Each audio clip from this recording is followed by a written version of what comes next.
Brazil, Argentina, কোন মুসলমানের বাচ্চা যদি তার কাছে প্রিয় হয়, এটা আল্লাহর কসম আমি বললাম, তোর ইমানের সমস্যা, তোর ইমানের সমস্যা, তোর ইমানের সমস্যা, তোর মুসলমানিত্বের সমস্যা।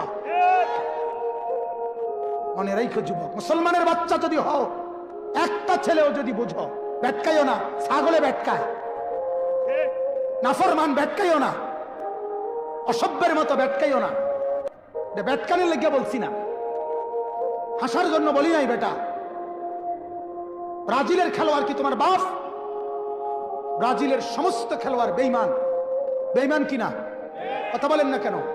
ব্রাজিলের খেলোয়াড় কাফের, আর্জেন্টিনার খেলোয়াড় কাফের। কাফের কেমনে মুসলমানের প্রিয় হয়? কোন মুসলমানের বাচ্চা কাফের নাম নিয়ে শিক্ষারে কেমনে? কথা বলেন না কেন?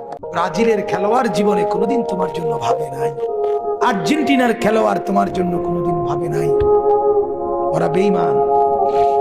হ্যাঁ, ওরা কি? আর্জেন্টিনার খেলোয়াড়রা কি?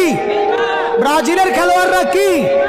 বেঈমান ইমানদারের বন্ধু হইতে পারে না, বেঈমান ইমানদারের প্রিয় হইতে পারে না।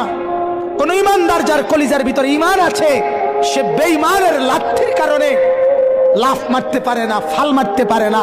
তুই মুসলমান বেটা, তুই ইমানদার। হৃদয়ে আর্জেন্টিনা, হৃদয়ে ব্রাজিল, এটা মুসলমানের বাচ্চা বলতে পারে না। হৃদয়ে কাবা, হৃদয়ে মদিনা।